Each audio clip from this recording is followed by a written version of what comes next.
दोनों मित्र जान हथेलियों पर लेकर लपके।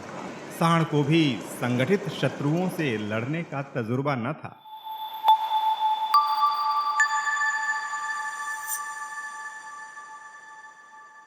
टॉकमेट एकेडमी क्लासिक्स सीरीज की मासूम कहानियों में आज सुनिए मुंशी प्रेमचंद की लिखी हुई दो बैलों की कथा।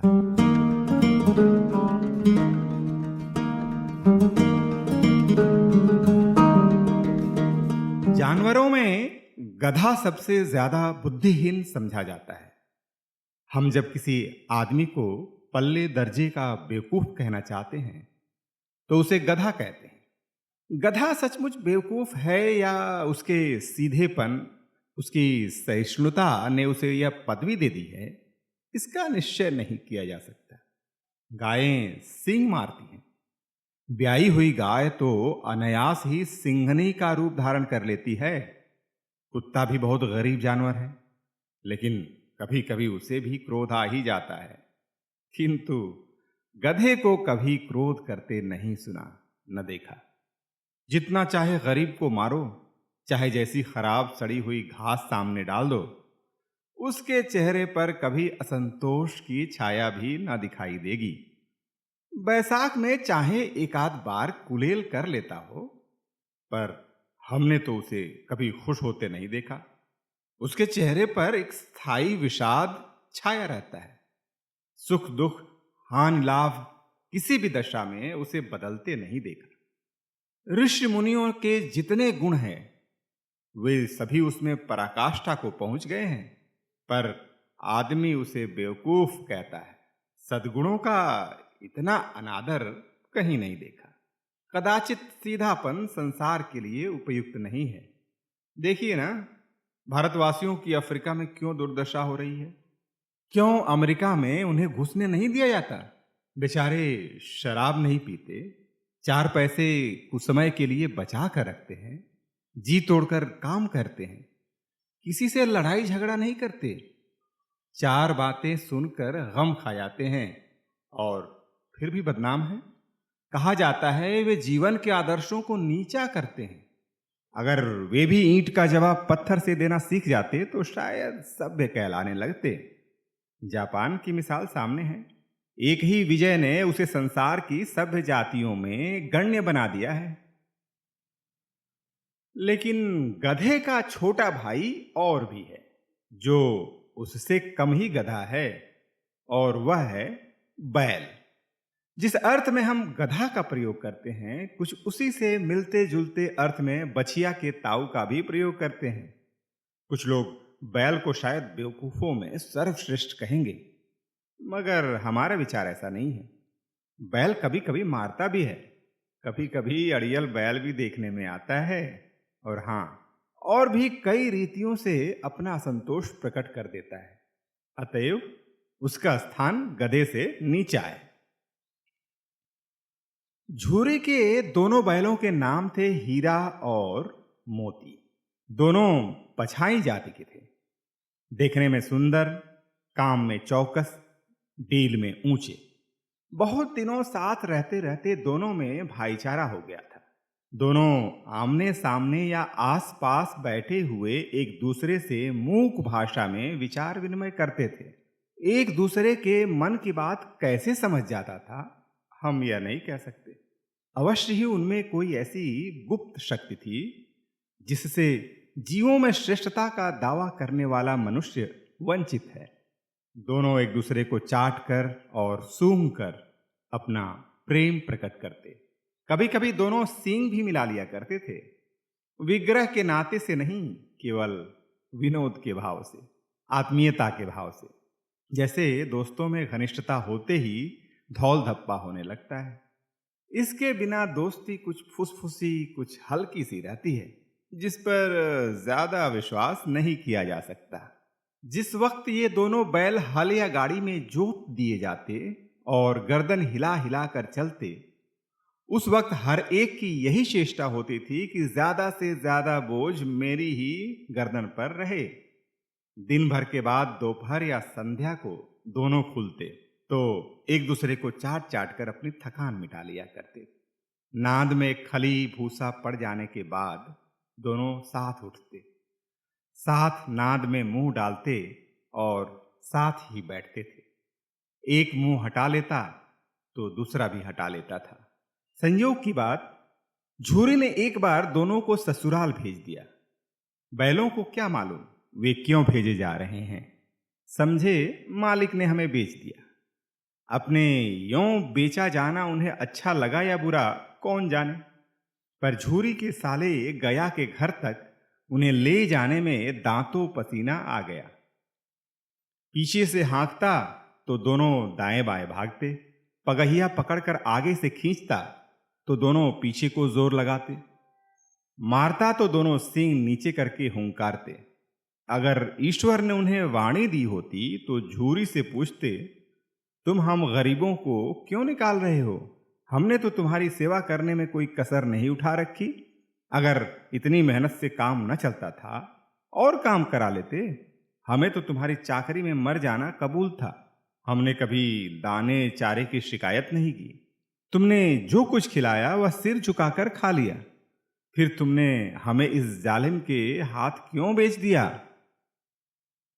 संध्या समय दोनों बैल अपने नए स्थान पर पहुंचे। दिन भर के भूखे थे, लेकिन जब नाद में लगाए गए तो एक ने भी उसमें मुंह न डाला। दिल भारी हो रहा था। जिसे उन्होंने अपना घर समझ रखा था वह आज उनसे छूट गया। वह नया घर, नया गांव, नए आदमी उन्हें बेगानों से लगते थे। दोनों ने अपनी मूक भाषा में सलाह की, एक दूसरे को कनखियों से देखा और लेट गए। जब गांव में सोता पड़ गया तो दोनों ने जोर मारकर पगहे तुड़ा डाले और घर की तरफ चले। पगहे बहुत मजबूत थे। अनुमान नहीं हो सकता था कि कोई बैल उन्हें तोड़ सकेगा, पर इन दोनों में इस समय दूनी शक्ति आ गई थी। एक एक झटके में रस्सियां टूट गई। झूरी प्रातः काल सोकर उठा तो देखा कि दोनों बैल चरनी पर खड़े हैं। दोनों की गर्दन में आधा आधा गरांव लटक रहा है। घुटने तक पांव कीचड़ से भरे हैं और दोनों की आंखों में विद्रोहमय स्नेह झलक रहा है। झूरी बैलों को देखकर स्नेह से गदगद हो गया, दौड़कर उन्हें गले लगा लिया। प्रेमालिंगन और चुंबन का वह दृश्य बड़ा ही मनोहर था। घर और गांव के लड़के जमा हो गए और तालियां बजा बजा कर उनका स्वागत करने लगे। गांव के इतिहास में यह घटना अभूतपूर्व न होने पर भी महत्वपूर्ण थी। बाल सभा ने निश्चय किया दोनों पशुवीरों को अभिनंदन पत्र देना चाहिए। कोई अपने घर से रोटियां लाया, कोई गुड़, कोई चोकर, कोई भूसी। एक बालक ने कहा, ऐसे बैल किसी के पास न होंगे।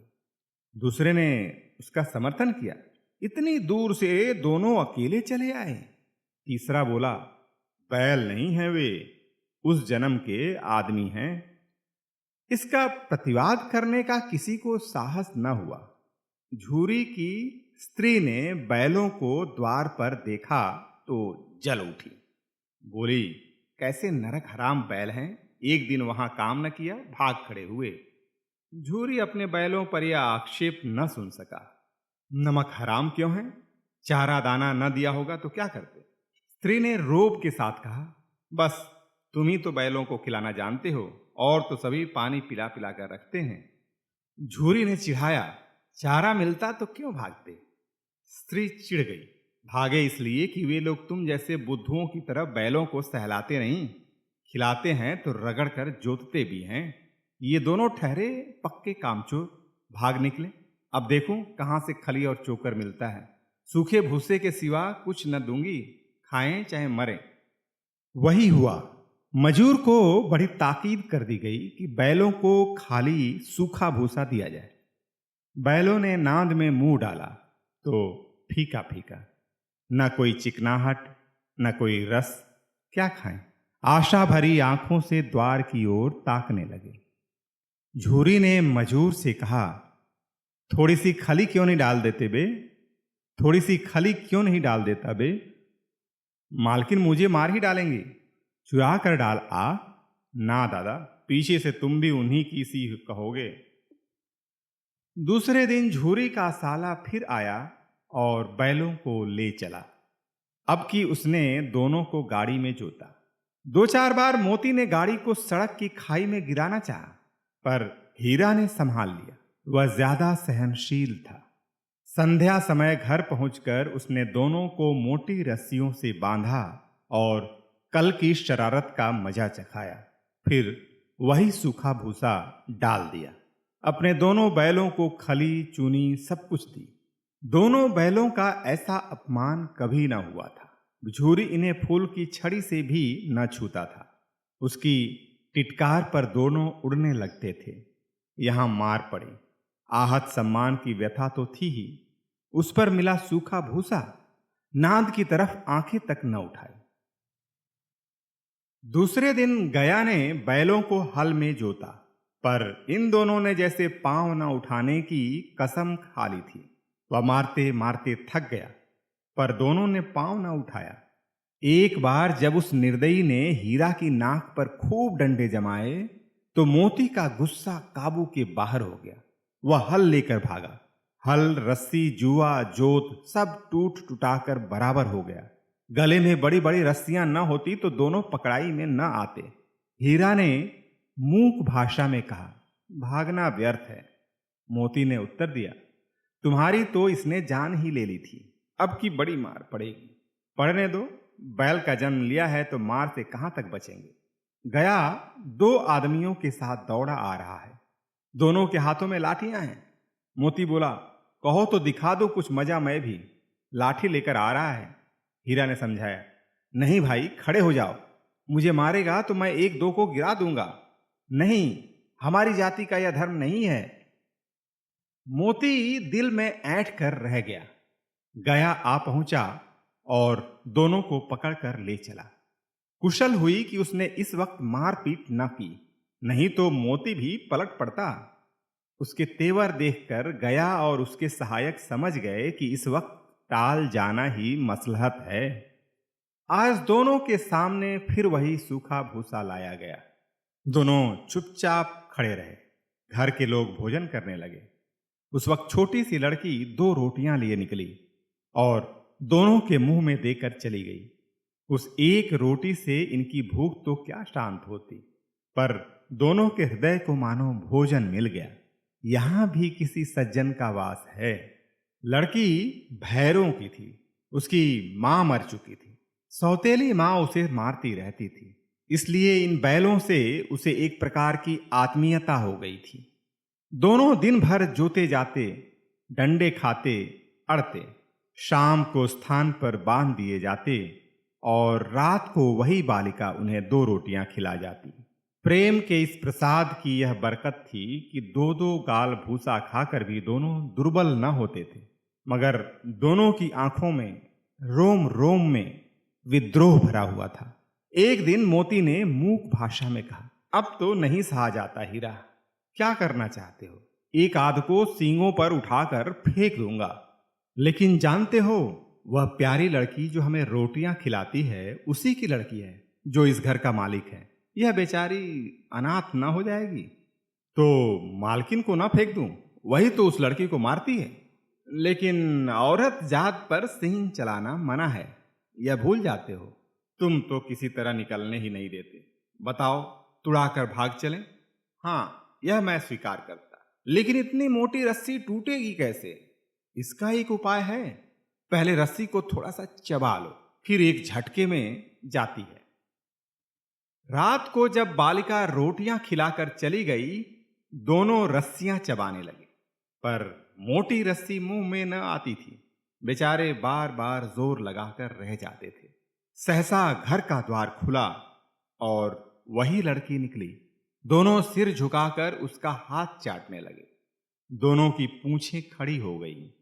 उसने उनके माथे सहलाए और बोली, खोल देती हूं, चुपके से भाग जाओ, नहीं तो यहां लोग मार डालेंगे। आज घर में सलाह हो रही है कि इनकी नाकों में नाथ डाल दी जाए। उसने गराव खोल दिया, पर दोनों चुपचाप खड़े रहे। मोती ने अपनी भाषा में पूछा, अब चलते क्यों नहीं? हीरा ने कहा, चलें तो, लेकिन कल इस अनाथ पर आफत आएगी। सब इसी पर संदेह करेंगे। सहसा बालिका चिल्लाई, दोनों फूफा वाले बैल भागे जा रहे हैं। ओ दादा दादा, दोनों बैल भागे जा रहे हैं, जल्दी दौड़ो। गया हड़बड़ा कर भीतर से निकला और बैलों को पकड़ने चला। वे दोनों भागे। गया ने पीछा किया और भी तेज हुए। गया ने शोर मचाया, फिर गांव के कुछ आदमियों को भी साथ लेने के लिए लौटा। दोनों मित्रों को भागने का मौका मिल गया। सीधे दौड़ते चले गए, यहां तक कि मार्ग का ज्ञान न रहा। जिस परिचित मार्ग से आए थे उसका यहां पता न था। नए नए गांव मिलने लगे। तब दोनों एक खेत के किनारे खड़े होकर सोचने लगे, अब क्या किया जाए।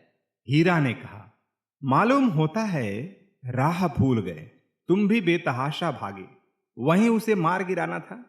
उसे मार गिराते तो दुनिया क्या कहती। वह अपना धर्म छोड़ दे, लेकिन हम अपना धर्म क्यों छोड़ें। दोनों भूख से व्याकुल हो रहे थे। खेत में मटर खड़ी थी, चरने लगे। रह रहकर आहट ले लेते थे, कोई आता तो नहीं है। जब पेट भर गया, दोनों ने आजादी का अनुभव किया तो मस्त होकर उछलने कूदने लगे। पहले दोनों ने डकार ली, फिर सींग मिलाए और एक दूसरे को ठेलने लगे। मोती ने हीरा को कई कदम पीछे हटा दिया, यहां तक कि वह खाई में गिर गया। तब उसे भी क्रोध आया, संभल कर उठा और फिर मोती से भिड़ गया। मोती ने देखा खेल में झगड़ा हुआ चाहता है तो किनारे हट गया। अरे यह क्या, कोई सांड ढौंकता चला आ रहा है। हां, सांड ही है। वह सामने आ पहुंचा। दोनों मित्र बगले झांक रहे हैं। सांड पूरा हाथी है, उससे भिड़ना जान से हाथ धोना है। लेकिन न भिड़ने पर भी जान बचती नजर नहीं आती। इन्हीं की तरफ आ भी रहा है। कितनी भयंकर सूरत है। मोती ने मूक भाषा में कहा, बुरे फंसे, जान बचेगी, कोई उपाय सोचो। हीरा ने चिंतित स्वर में कहा, अपने घमंड में भूला हुआ है, आजू विनती न सुनेगा। भाग क्यों न चले। भागना कायरता है तो फिर यहीं मरो। बंदा 9 2 11 होता है, और जो दौड़ाए तो फिर कोई उपाय सोचो जल्द। उपाय यही है कि उस पर दोनों जने एक साथ चोट करें। मैं आगे से रगेदता हूं, तुम पीछे से रगेदो। दोहरी मार पड़ेगी तो भाग खड़ा होगा। मेरी ओर झपटे तो तुम बगल से उसके पेट में सींग घुसेड़ देना। जान जोखिम है, पर दूसरा उपाय नहीं है। दोनों मित्र जान हथेलियों पर लेकर लपके। सांड को भी संगठित शत्रुओं से लड़ने का तजुर्बा न था। वह तो एक शत्रु से मल्ल युद्ध करने का आदी था। जो ही हीरा पर झपटा, मोती ने पीछे से दौड़ाया। सांड उसकी तरफ मुड़ा तो हीरा ने रगेदा। सांड चाहता था कि एक एक करके दोनों को गिरा ले, पर ये दोनों भी उस्ताद थे, उसे वह अवसर न देते थे। एक बार सांड झल्लाकर हीरा का अंत कर देने के लिए चला कि मोती ने बगल से आकर पेट में सींग भोंक दी। सांड क्रोध में आकर पीछे फिरा तो हीरा ने दूसरे पहलू में सींग चुभा दिया। आखिर बेचारा जख्मी होकर भागा और दोनों मित्रों ने दूर तक उसका पीछा किया, यहां तक कि सांड बेदम होकर गिर पड़ा। तब दोनों ने उसे छोड़ दिया। दोनों मित्र विजय के नशे में झूमते चले जाते थे। मोती ने अपनी सांकेतिक भाषा में कहा, मेरा तो जी चाहता था कि बच्चा को मार ही डालूं। हीरा ने तिरस्कार किया, गिरे हुए बैरी पर सींग नहीं चलाना चाहिए। यह सब ढोंग है। बैरी को ऐसे मारना चाहिए कि फिर न उठे। अब घर कैसे पहुंचेंगे वह सोचो, पहले कुछ खा लें तो सोचें। सामने मटर का खेत था। मोती उसमें घुस गया। हीरा मना करता रहा, पर उसने एक न सुनी। अभी 2 ही 4 ग्रास खाए थे कि 2 आदमी लाठियां लेकर दौड़ पड़े और दोनों मित्रों को घेर लिया। हीरा तो मेड़ पर था, निकल गया। मोती सींचे हुए खेत में था।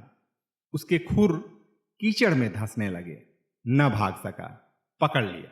हीरा ने देखा संगी संकट में है तो लौट पड़ा। फंसेंगे तो दोनों फंसेंगे। रखवालों ने उसे भी पकड़ लिया। प्रातःकाल दोनों मित्र कांजी हाउस में बंद कर दिए गए। दोनों मित्रों को जीवन में पहली बार ऐसा साबिका पड़ा कि सारा दिन बीत गया और खाने को एक तिनका भी न मिला। समझ ही में न आता था यह कैसा स्वामी है। इससे तो गया फिर भी अच्छा था। यहां कई भैंसें थीं, कई बकरियां, कई घोड़े, कई गधे। पर किसी के सामने चारा न था। सब जमीन पर मुर्दों की तरह पड़े हुए थे। कई तो इतने कमजोर हो गए थे कि खड़े भी ना हो सकते थे। सारा दिन दोनों मित्र फाटक की ओर टकटकी लगाए ताकते रहे, पर कोई चारा लेकर आता न दिखाई दिया। तब दोनों ने दीवार की नमकीन मिट्टी चाटनी शुरू की, पर इससे क्या तृप्ति होती। रात को भी जब कुछ भोजन न मिला तो हीरा के दिल में विद्रोह की ज्वाला दहक उठी। मोती से बोला, अब तो नहीं रहा जाता मोती।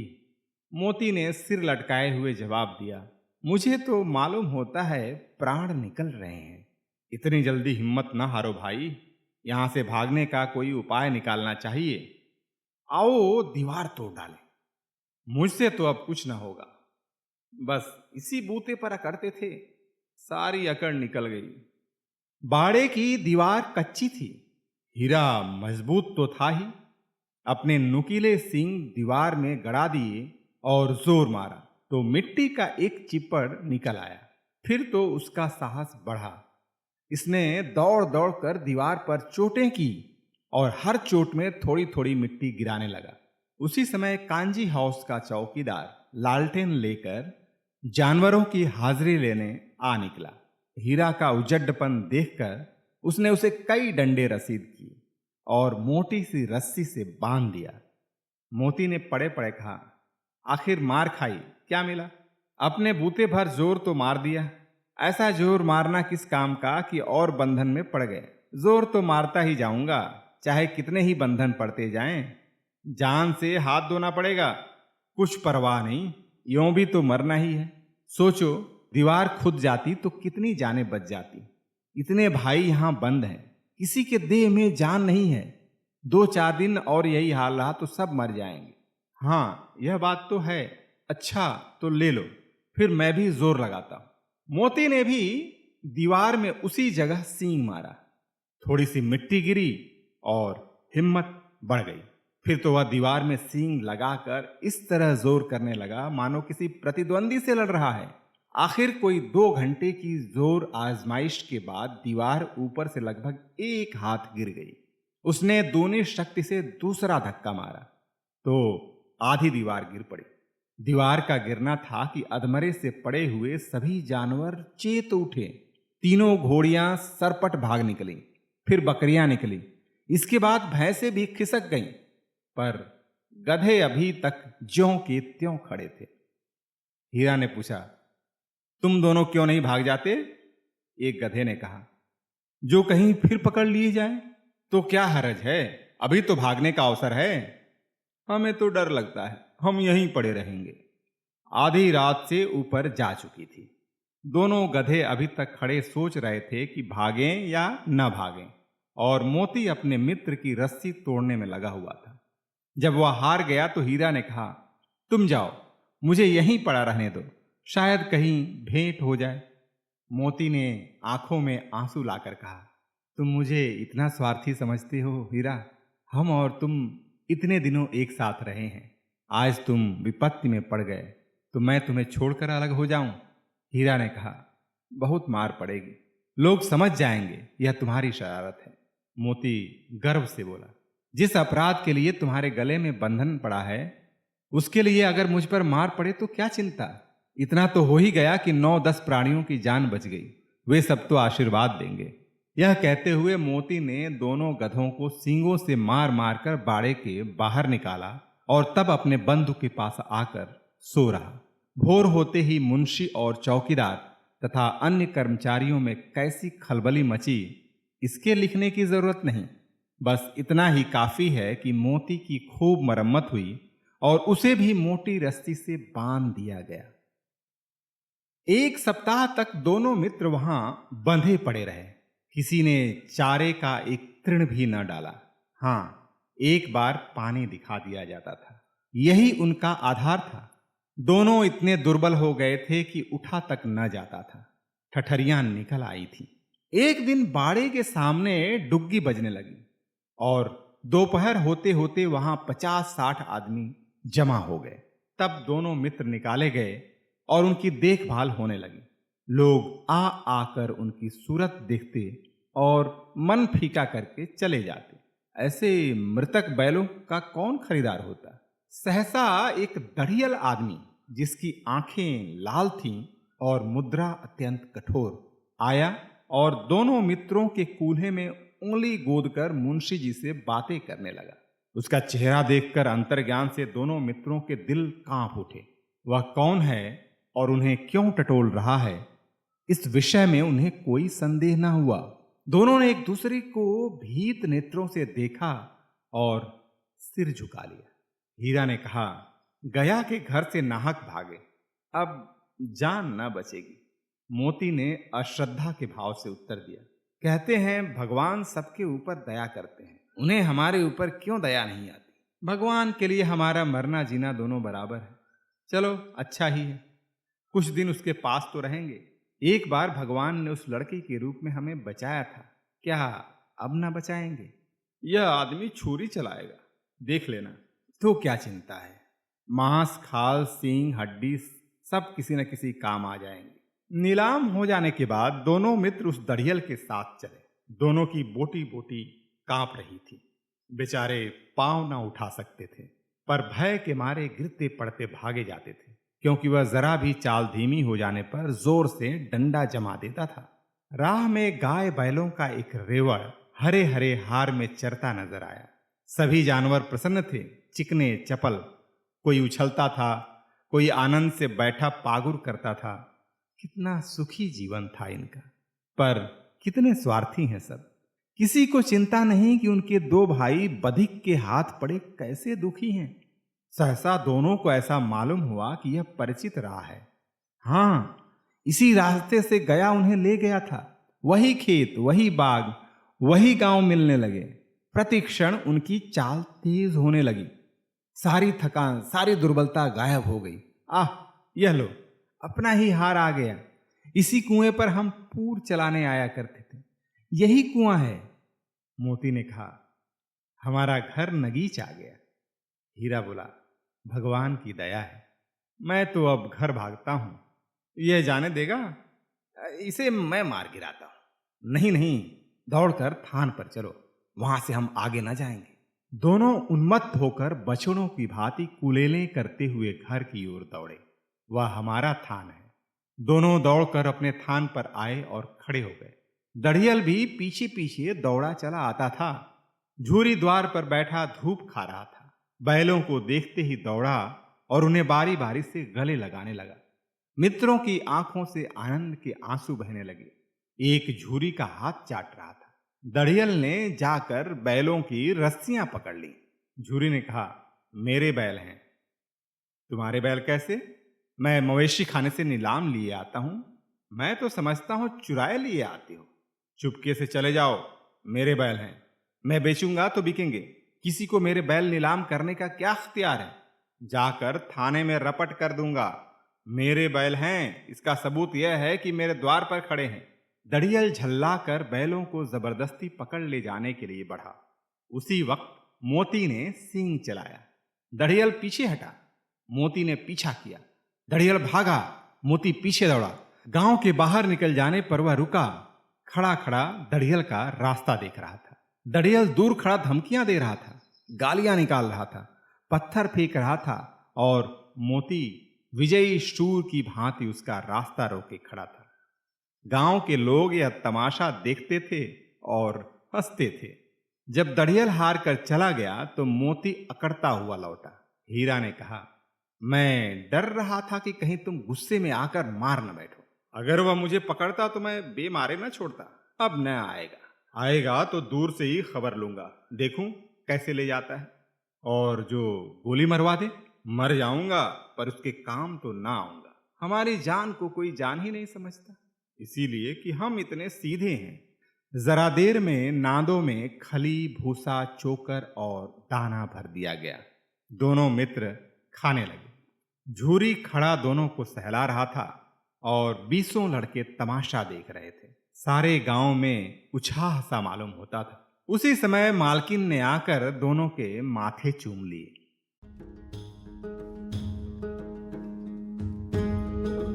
मासूम कहानियों के आज के एपिसोड में इतना ही। सुनते रहिए हर हफ्ते शुक्रवार और शनिवार रात 9 9 बजे। टॉकमेट एकेडमी को सब्सक्राइब कीजिए, कहानियों को शेयर और लाइक कीजिए। खुद सुनिए, दूसरों को सुनाइए।